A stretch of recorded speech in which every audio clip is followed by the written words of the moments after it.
naman. Dito naman po tayo sa statistics and probability. Madali lang po ito. Don't worry, matatapos po tayo ng at least 9:20. So, okay. So, sa statistics and probability, meron na din po ito nung high school. Pero, let me explain it to you po one by one. Yung iba yung statistics, iba naman yung probability. Move on na po tayo sa geometry ha. Huwag niyo na po siyang isipin. Dito naman tayo sa new information makukuha ng brain nyo, which is the statistics and probability.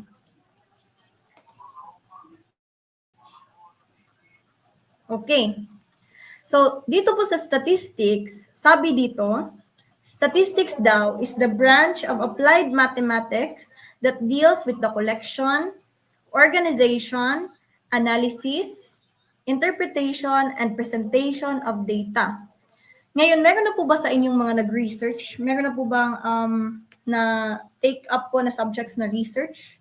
Or nag-research na noong senior high school or high school? Itong statistics po is very gamit sa ating research. So sa mga hindi po nakaka-familiar kung ano yung data po natin is results. Meaning, yan po yung nakukuha nating mga numbers sa isang situation. For example, nag-research po kayo. Tapos, di po ba yung quantitative research is mga numbers po yan? So, yung mga nakuha yung results na mga numbers, yan po yung tinatawag nating data. Okay? So, yung statistics po natin, yan po yung pag-collect ng data, pag-organize ng data, pag-analyze ng data, at yung pag-interpret ng data gamit yung mga different ways in statistics. Okay? Para mas mag-gets nyo po, is meron po ako ditong table about statistics. Okay. So for example po dito, yung ating statistics po is just composed sa 4 na need nyo pong i-familiarize na mga names, ganito po. So sa nakikita nyo po, meron po tayong 4.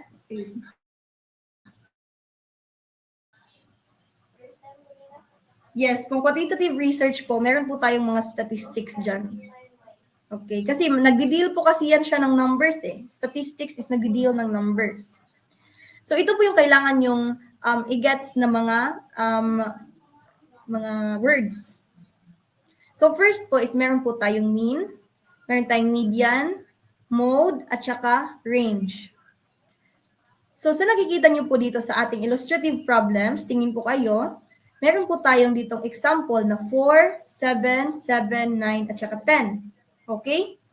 Ito pong set of numbers, ito po yung tinatawag nating data. Yan po yung nakuha nating result sa certain natin na ginawa na research. O hindi po kaya yung kahit ano lang po na gusto nating i-interpret. Okay? Yan po yung data natin. Ito po ay mga set of values para hindi po kayo malito. Now, sabi dito, yung mean daw is just the average. Alam niyo po ba kung ano yung average? Para lang po yung mga grades niyo. Yung grades niyo, meron pong total average. Yan po yung tinatawag nating mean. Tapos, paano naman po ito makukuha given sa ating data? By definition, yung mean po is the sum of all values divided by the total number of values. Okay? So, ito po yung kanyang formula ng mean. Ito po is called the summation. Ano po yung summation? Para lang po yung sum or overall, i-add nyo po yung lahat ng values sa X, sa data. Okay? So, ilalagay nyo po sa numerator is the sum of all the numbers dito sa data. Which dito, sa ating illustrative problem, is just 4, plus 7, plus 7, plus 9, plus 10. Yan po yung ilalagay nyo dito sa ating numerator sa pagkuha ng mean. Now, dito naman sa denominator, sabi dito is the total number of values. So, ilan nga ba yung total number of values natin dito sa dataset? Meron tayong 1, 2, 3, 4, 5. Okay? So, in total, so finally po, for example dito, 4 plus 7 plus 7 plus 9 plus 10 is equals to 37. So, ilalagay niyo po yung 37 sa numerator, tapos yung number of values sa denominator, which is 5.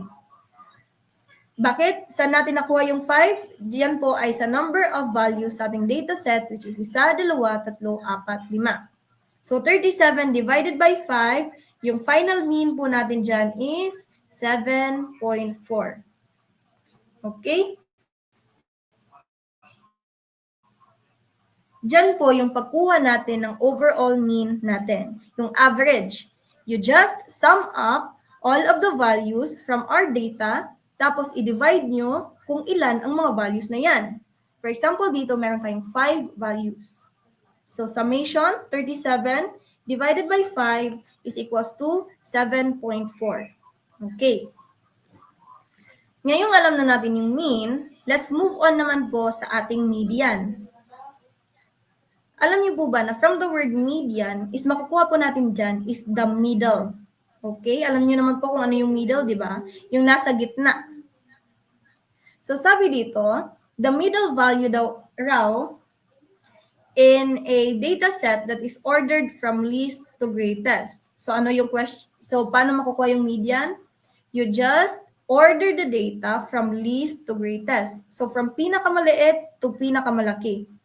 So dito sa ating, for example sa 4, 7, 7, 9, 10, 4 po yung pinakamaliit natin, di po ba? Then, followed by 7, followed by 7, followed by 9, then followed by 10. Okay? Yan po yung pagkuha natin ng median. So, if naka-order na po, naka-sequence na po yan from least to greatest, kunin nyo lang po yung pinakagitna ng ating dataset, which is in this case, 7. Okay?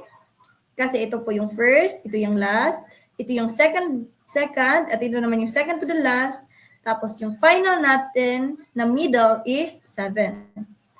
So yan po yung tinatawag nating median or the middle value. Okay? Median is the middle number, but before that, arrange muna the numbers from least to greatest. Yes, correct. So first, you order it from least to greatest, then find the middle value. Now, tapos na tayo sa mean, tapos na rin tayo sa median, go naman po tayo sa kung ano yung mode. According to this, yung mode daw, yung most frequent. Most frequent, paano natin sinasabi na most frequent? Meaning, pinaka-sinasabing or pinaka-mentioned na value natin. Oh my gosh. For example, sa nakikita nyo sa sa illustrative problem, illustrative example, we have there 4, 7, 7, 9, 10. So ano yung pinaka-frequently mentioned na number? That would be 7. Kasi makailan siya na-mention? Makalawa. Yung other numbers, yung other values is tig-iisa lang. Isa lang yung 10, isa lang yung 9, isa lang din yung 4. So our mode there is number 7. Yes, yung inuulit na number. Ngayon, sabi dito, pwede lang po tayong walang mode. Okay? Sabi dito, can have no mode. Kasi for example, yung sa data natin, yung nakalagay lang is 1, 2, 3, 4. Wala pong inuulit na value doon. So meaning, pwede lang po na yung answer nyo sa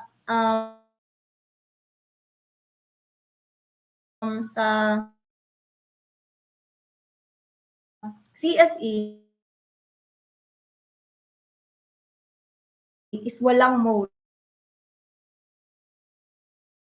If wala po siyang inuulit na value.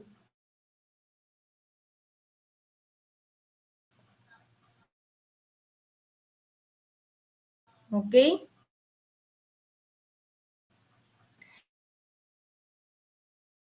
Then pwede naman siyang merong isang mode. Kagaya dito, meron siyang isang mode which is only 7. Isa lang yung mode dyan. Okay. At yun po ay mean, median, mode, at saka range. Alam na po natin kung ano yung mean, which is yung average. Alam na din po natin kung ano yung median, which is yung middle value. Tapos yung mode naman is yung pinakamaraming na mention na numbers. And finally, our range. Ano nga ba yung range natin? Okay. So sabi dito, yung range daw is para lang yung from here to here. So para po yung difference. Okay? So sabi dito sa kanyang definition, the range daw is the numerical difference between the highest and the lowest. So saan po nag-start until kung saan po siya nagtatapos, meaning yung pinakamaliit po na number hanggang sa pinaka-highest na number.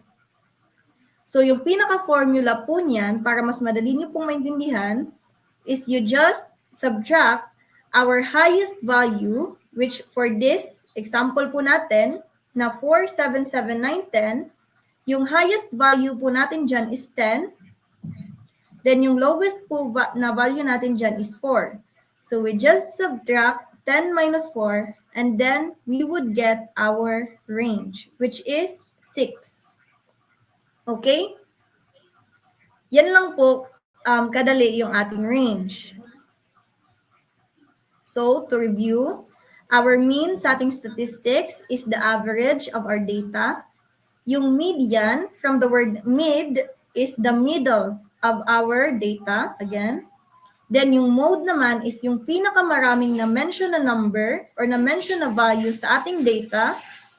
Then lastly, yung range is yung difference ng highest at saka yung lowest natin na data. Okay? I mean na number sa ating data. Okay? Gets na po yung 4 na statistical measures. Now, if na-gets na po yan, mag-try po tayo ng sample problem. Okay, answer it with me ha. Habang nag-answer po ako is mag-try din po kayong mag-answer. Okay. So sabi po dito sa sample problem natin na number 13, pinapahanap sa atin yung mean, yung median, yung mode, at saka yung range ng following test scores. So meron kang, for example, ikaw yung student. Tapos every subject is ganito yung mga scores na nakuha mo. Ilang subject ito? Meron tayong 1, 2, 3, 4, 5, 6, 7. Okay? So meron tayong 7 scores. Yan po yung ating N. Yung number of values in our data set. So first question, ano daw yung ating mean? Mean.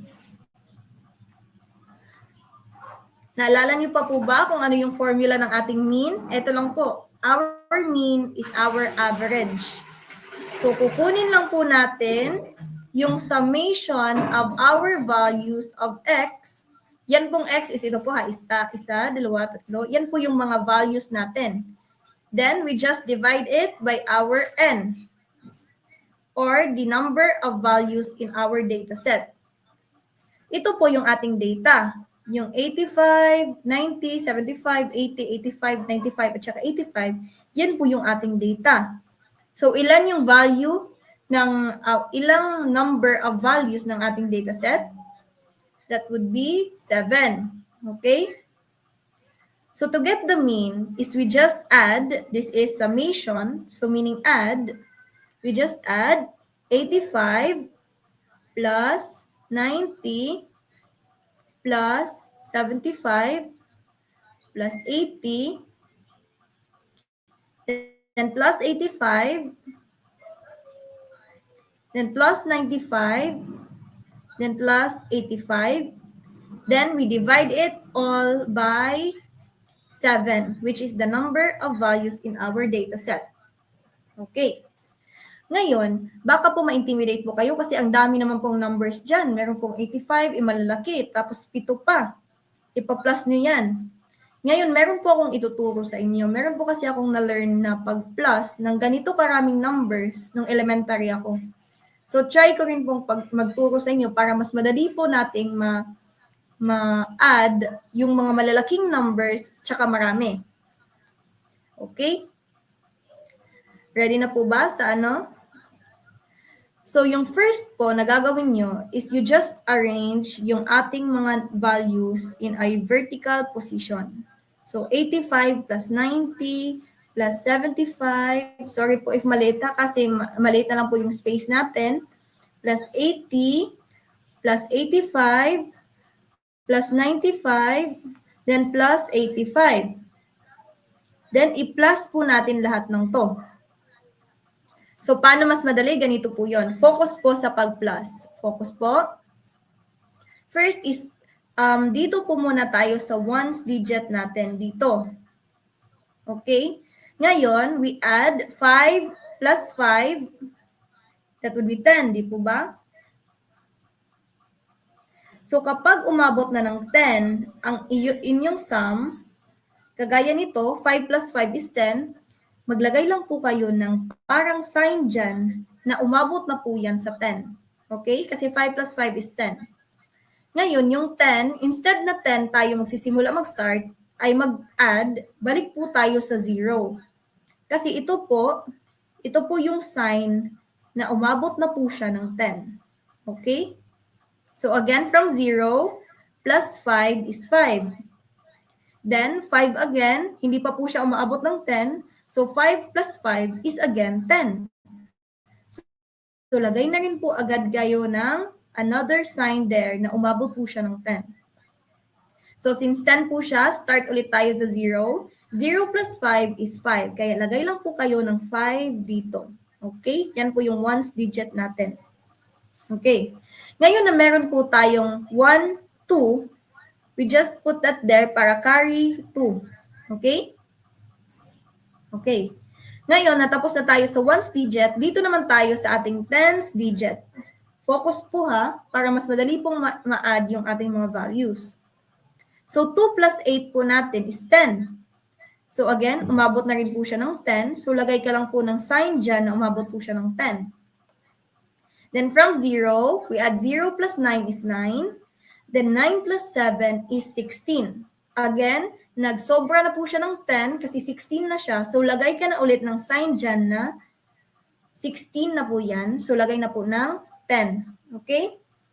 So, ngayon, since 16 po yan, makakancel lang po, stop po natin sa 1, then 6 na lang po tayo mag-start sa pag-add from here.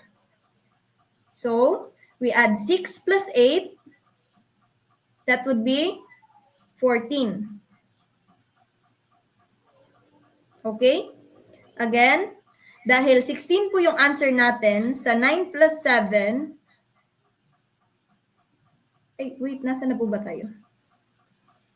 Dito po, sa 9 plus 7 is 16. So, balik po tayo sa 6. Then, 6 plus 8 would be 14. Di po ba? Then, lagpas na naman siya sa 10. So, lagay ka na naman po ng sign dyan na naglagpas na siya ng 10. Then, start to add from 4. Kasi 14 po yan eh. Then, 4 plus 8 is 12. Tapos, lagay ka na naman ng sign. Tapos, start adding from 2. Kasi 12. Nawala po yung 10. Now, 2 plus 9 is equals to 11. So, again, put a sign there kasi naglagpas na siya ng 10. Then, 1 plus 8 is equals to 9. Okay? Then, i-add lang po natin kung ilan to. 1, 2, 3, 4, 5. So, we have there 595. Okay? So, finally, meron na tayo ditong 595. Divide po natin yan sa 7. So, ilan po yung makukuha natin? 595 divided by 7 would be 8. 8 times 7 would be 56. And 9 minus 6 is 3, 5. So, 35 divided by 7, that would be 5. So, our answer for our mean is 85. Okay? Okay. Yan lang po kadali yung pagkuha ng mean. Pero nagbigay lang po ko sa inyo kung paano po ako mag-solve ng addition ng napakaraming numbers para mas madali. Instead na mag-plus kayo, 85 plus 90, 175. Plus 75, 250. Plus 80 is 330. Instead, gawin nyo na lang po ito. yung 85, tapos maglagay po kayo ng sign na umabot na po siya ng 10. Para mas madali po kayong maka-add ng napakaraming numbers. Okay. Delete ko na po ito kasi magsosolve pa po tayo ng ating median, mode, at saka range. Okay? Ngayon na nakuha na natin yung mean, doon naman po tayo sa median. Okay? So, pagkuha ng median, di po ba is, first, ang gawin nyo po is i-arrange the numbers from least to greatest, yung ating data set. So, ano po yung least number natin dito? We have 75. Yan po yung smallest number natin. So, we put 75. Then, next na smallest is 80. Wala na po yung 75. Then, 80. Isa lang po yung 80 natin. So, lagay po 80. Then, meron tayong tatlong 85. So, lagay lang po tayo 85, tapos 85, tapos 85. Okay? Ngayon, alam niyo na po, you're welcome po. So, after po ng 85 is meron po tayong 90. So, yan. We put 90 and finally, 95. Okay? Now, again, yung median po natin is the middle value. So, cancel po natin. Wala ito. Then ito, partner nito. Then ito, partner nito. So, our middle value would be 85. Okay? So, since yan po yung ating middle value, yan po yung ating median. So, our median is 85. Okay? Nakakahabol po? Okay. So, next naman, dito naman po tayo sa mode. Ano ulit yung mode? Yung mode po natin is yung frequently na in coincidence po ba? Sige. So, yung mode po natin, yan po yung ating frequently na nakikita na number, na na-mention na number. So, in this case, meron po tayong tatlong 85. Since yan po yung pinaka-mention the number natin, yan din po yung ating mode kasi makatatlo po siyang na-mention. Okay? Ganun lang po. Okay. So, yung mode, frequently. Lastly, ano naman yung ating range?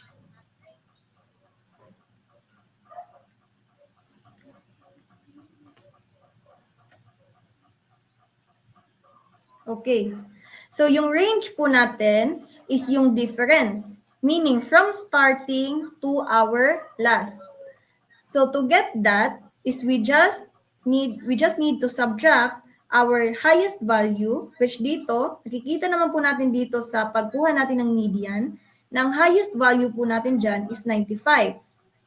Okay? Then, yung smallest value po natin is 75.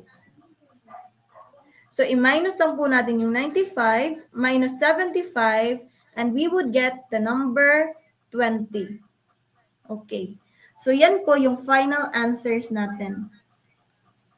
Okay, very good. Nakukuha niyo po. Madali lang po yung pagkuha ng mean, yung average, yung median, yung middle number. Yung mode naman is yung pinaka-frequently said number, pinaka-frequently mentioned. Tapos yung range naman is you just minus or subtract the highest value minus the lowest value. Ganun lang po kadali yung ating statistics. Okay. Sige, last problem po for our statistics. Okay, number 14. Ito lang ba yung basic? Basic lang din po yung number 14. Statistics lang po. Try nyo po kung very basic po siya. Basic lang rin yan. So, we have number 14. Sabi dito, yung mean daw, okay? The mean of 4 numbers is 7. So, meron na tayong mean dyan. Instead po na yung datas yung given, mean na naman yung given natin, which is 7. Bakit may 5?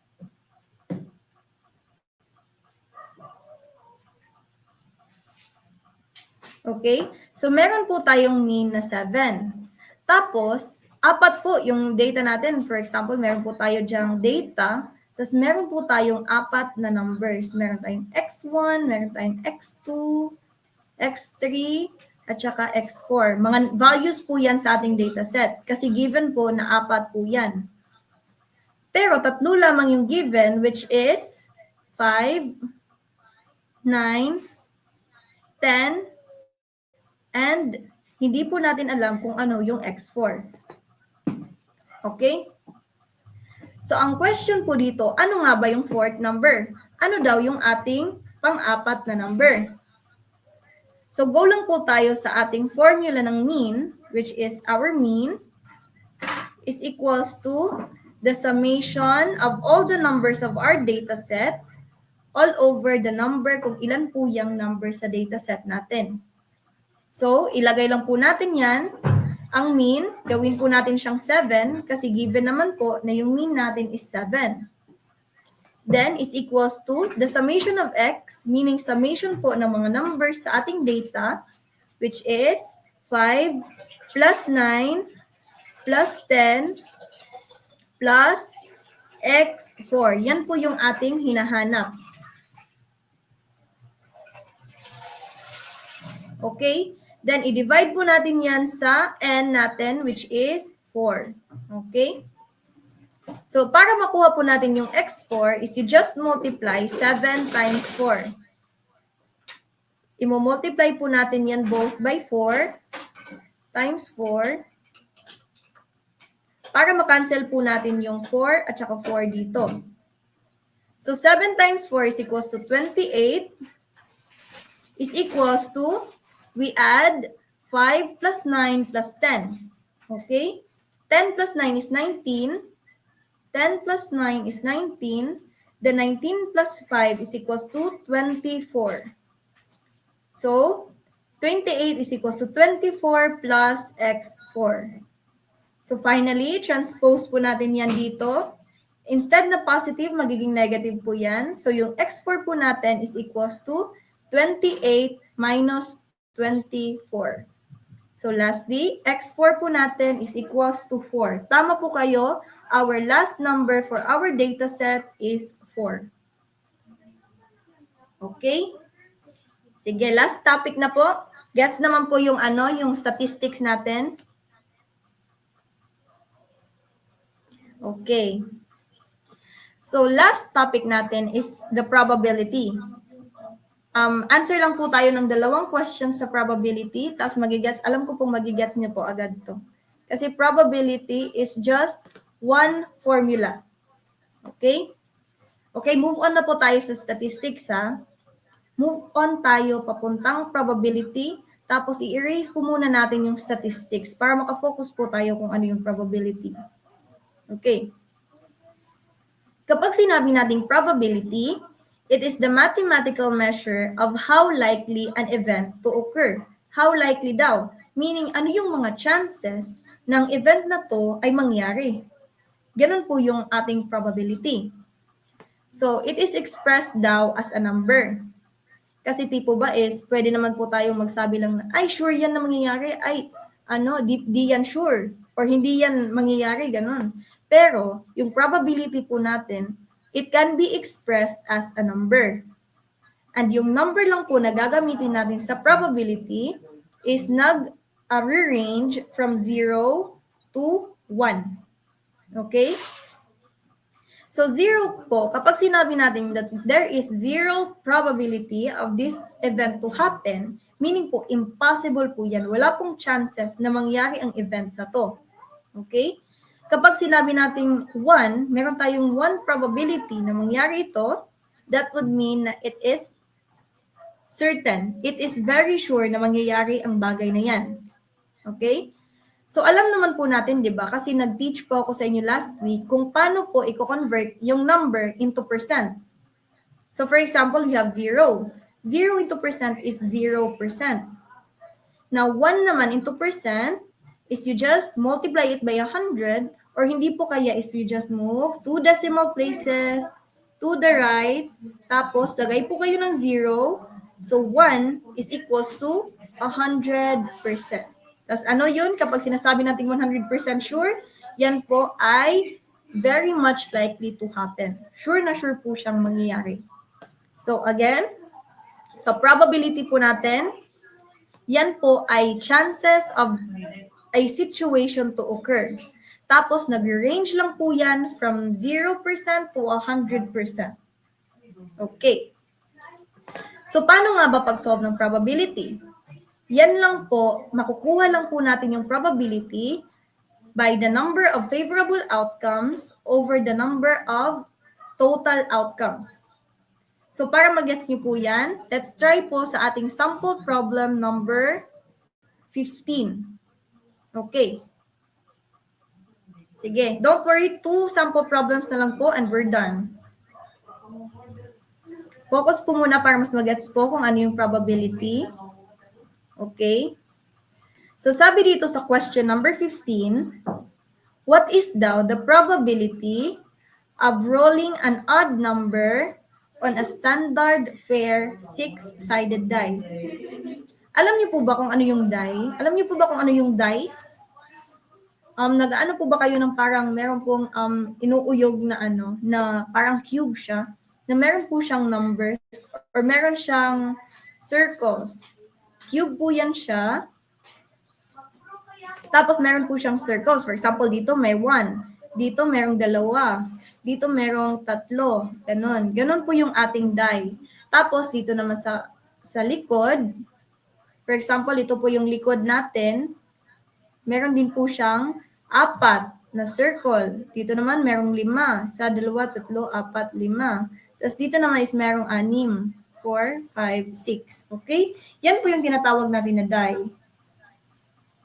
Since ang sabi po dito is meron po tayong 6-sided die. So ilan yung size dyan? 6.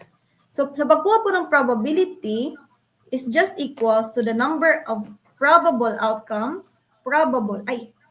Yung probability lang po, yung chances, all over the total outcomes. Okay, so probable,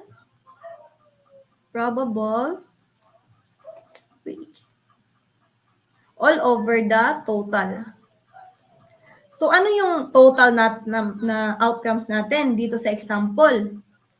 Since meron po tayong 6-sided die, tapos i-roll po natin yan, tapos ilagay sa, ipa-roll sa table, meron po tayong 6 na chances dyan. Kasi pwede po siyang lumabas as 1, yung 2-side, yung 3-side, yung 4-side, 5-side, and 6-side. So overall po yan is meron tayong 6 possible outcomes sa ating pag-roll ng 6-sided die. Okay? Yan po yung ating total. Now, for the probable naman, yan po yung, nakadepende po yan sa ating question. Kasi for example, dito is what is the probability? Wait po ha.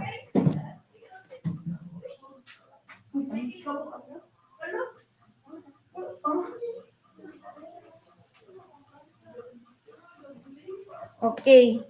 Sorry po.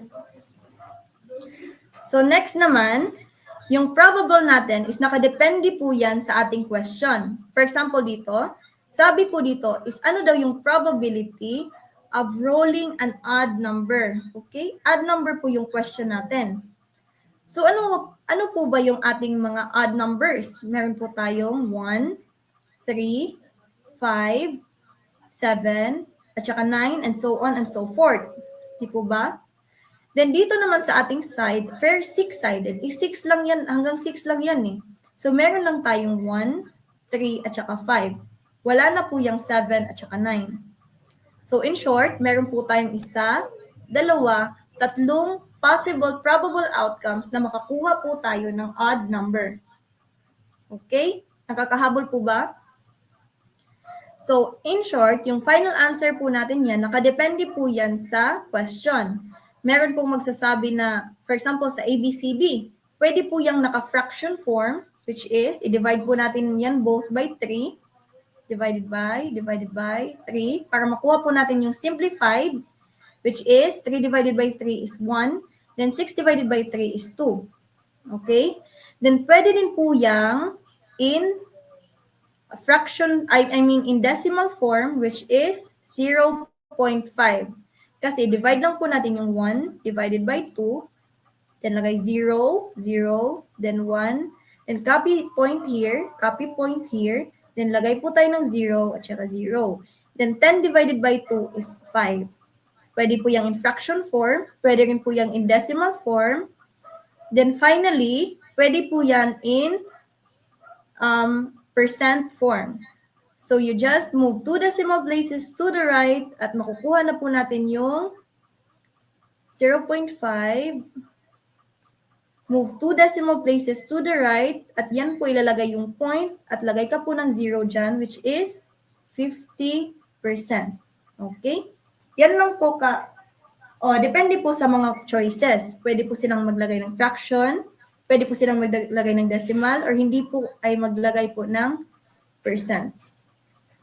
So yan po yung answer natin for probability of number 15.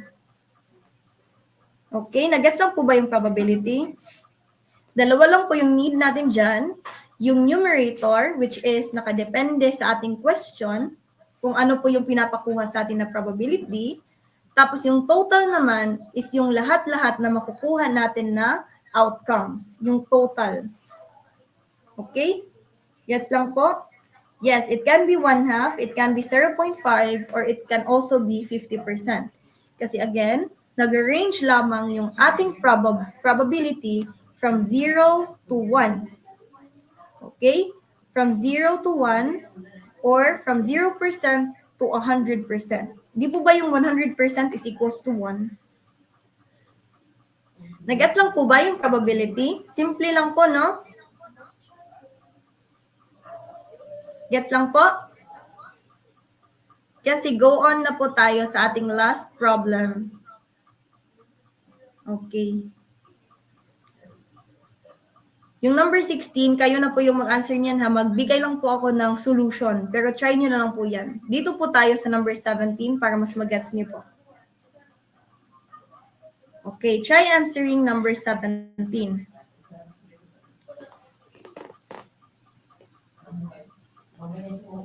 Try po natin yung number 17. Last question, sabi dito, a bag daw has 5 red marbles. Okay, yan po yung given natin ha.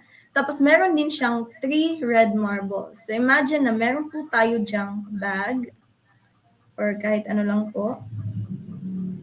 Okay. Tapos meron po dyang 5 red marbles, 1, 2, 3, 4, 5. Tapos meron po tayong blue marbles, 3. Ito yung red. Tapos ito naman yung ating blue. So in total, meron po tayong 8 marbles dyan. Okay?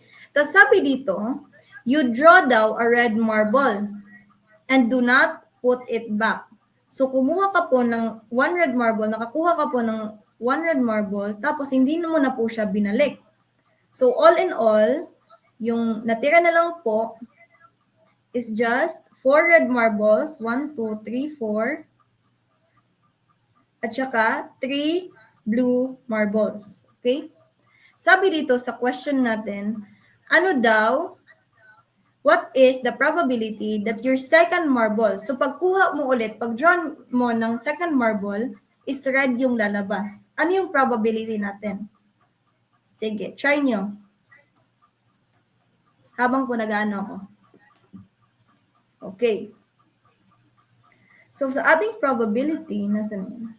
Sa ating probability na formula is just equals to the probable outcomes, probable, divided by the total number of outcomes. Okay. So ito po yung first draw natin. Nag-first draw na tayo at nakakuha na tayo ng red. Tapos hindi natin binalik. So meaning, sa second draw natin, ito na lang yung kukunan natin. Dito na lang tayo magbe-base sa second draw.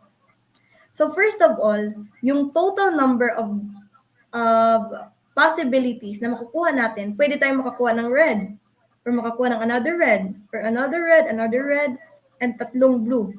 Chance po yan. So overall po, meron po tayong 7 chances na makakuha ng kahit ano dyan. Okay? Pwede po nating may chance na makuha to, may chance na makuha to, ito. So overall, that would be 7. We just add 3 plus 4 na red marbles na natira sa ating bag. Okay? Okay.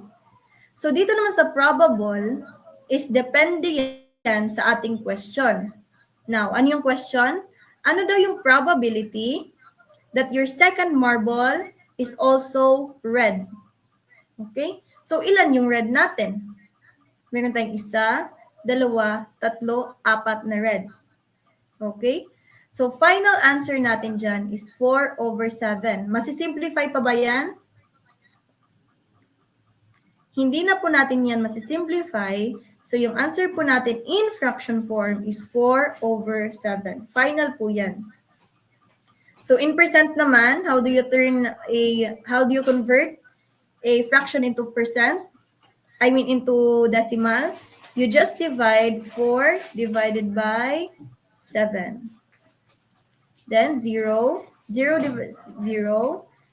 0.0, then lagay po tayo ng 40 dyan. 40 divided by 7, lagay po tayo ng point dito. Then we have 5, di po ba? Kasi 5 times 7 is 35. Then remainder 5, then 0 naman. Lagay na ulit tayo ng 0. Then 50 divided by 7, that would be 7.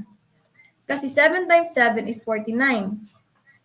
So, minus 49, so 50, lagay ko na lang po dito, minus 49 is 10. 1, 0. So, instead po na po tayo, 7 divided by 10, which is 1, mag-focus na lang po tayo 2 decimal places. So, dito lang po tayo sa 0.57. Round off po, yung 1 is cancelled, round off. So, yung final answer po natin in decimal form is 0.57. Okay?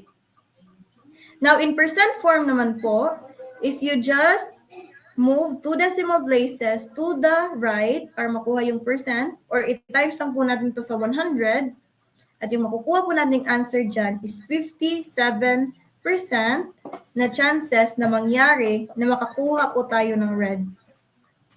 So, yan po yung final answer natin. We have 4/7. 0.57 at saka 57%. Okay. So, doon na po nagtatapos ang ating lecture. Nagets niyo po? So, again, nag-lesson po tayo about sa geometry. Ano yung nasa geometry? Meron po tayong perimeter. Meron tayong plane geometry and solid geometry. Sa plane geometry, meron tayong perimeter at saka area kasi 2-dimensional lang siya. Sa solid geometry naman is meron tayong volume. Pagkuha ng volume, we just multiply the area to the thickness or the height. Yun lang po yun. Then after sa geometry is, doon naman tayo sa statistics. Meron tayong 4 na statistical measures. We have the mean, median, mode, at saka range. Okay? Then last naman is yung probability, which makukuha natin sa probability na formula, which is equals to the number of probable outcomes all over the number of total outcomes. Yan po yung overall na topic po natin for today. Okay. Nagets po ba? May nagets po ba tayo?